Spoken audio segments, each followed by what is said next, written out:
Ah, o medo de falhar.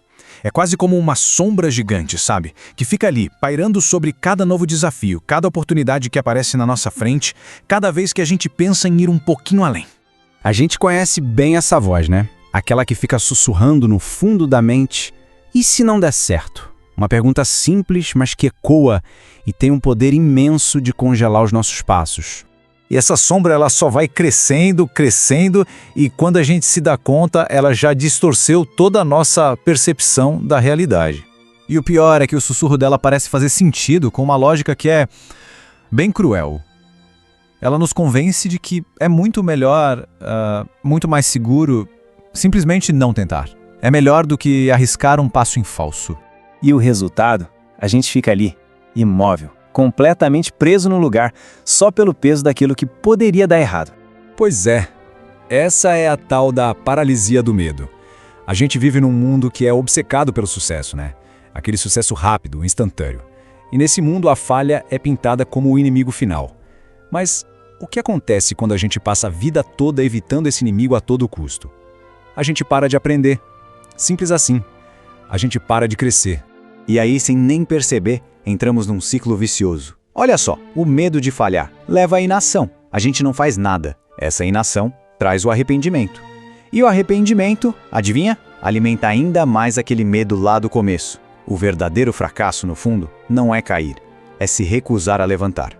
Mas e se existisse uma chave para quebrar essa corrente? Bom, um dos maiores pensadores da história, Sócrates, lá na Grécia Antiga, ele tinha uma visão completamente diferente. Para ele, a falha não era o fim da linha, era o próprio caminho. Pensa só nessa frase dele: só sei que nada sei. Ele não tinha o menor problema em admitir a própria ignorância, e para ele, isso não era um sinal de fraqueza, muito pelo contrário, era a porta de entrada para o verdadeiro conhecimento. Era, literalmente, o começo de tudo. E é aqui que está o primeiro passo para a gente desarmar esse medo todo, abraçar a nossa própria ignorância. Em vez de sentir vergonha por não saber alguma coisa, a lição de Sócrates é ver isso como o ponto de partida, o marco zero de toda a grande jornada. Quando a gente reconhece que não sabe tudo, alguma coisa mágica acontece. A gente se liberta. A gente pode se permitir ser um iniciante de novo, sabe? Sem aquele peso de ter que acertar de primeira. Isso tira toda a pressão da perfeição e abre um espaço enorme para explorar, para ter curiosidade. E a partir desse momento, a nossa perspectiva sobre o erro, ela muda d'água para o vinho. Para Sócrates, o caminho era o diálogo, a conversa. E num bom diálogo, as ideias erradas são tão importantes quanto as certas para a gente chegar mais perto da verdade. Então, cada erro deixa de ser um veredito final, sabe? Um carimbo de falhou. Ele se transforma em dados, informação valiosa. O erro não é o destino final de jeito nenhum. Ele é só uma parte do mapa que leva a gente até lá. O que a gente precisa fazer, então, é dialogar com os nossos próprios resultados. Se perguntar, ok, o que esse erro está tentando me ensinar? O que eu posso ajustar aqui na minha rota? Qual pergunta nova, talvez mais inteligente, esse erro me força a fazer? É essa análise, essa dialética com a vida que nos empurra para frente.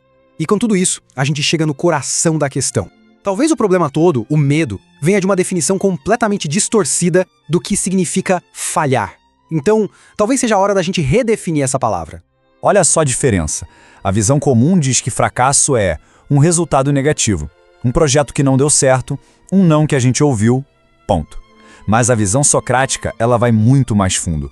Para ela, o fracasso real não está no resultado, está em não tentar, está em não aprender com o que aconteceu. Pensa bem, se houve tentativa e se houve aprendizado, então não houve falha. O que houve foi evolução.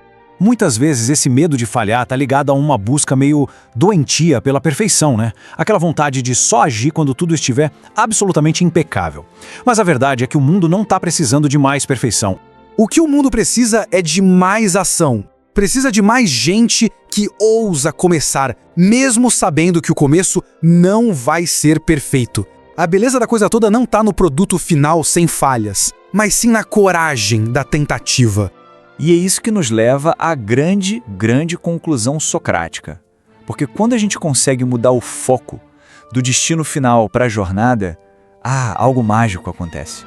Quando a gente começa a valorizar o esforço, a persistência, sabe? Cada pequeno passo, cada coisinha que a gente aprende no caminho, o medo do resultado final, ele simplesmente se dissipa. Ele perde a força, porque a gente entende que o verdadeiro valor não está só em chegar lá no final. Está em quem a gente se torna ao longo da jornada. E assim, essa sabedoria de séculos ecoa com uma clareza que é absoluta. A única falha real, a única derrota de verdade é nunca ter tentado.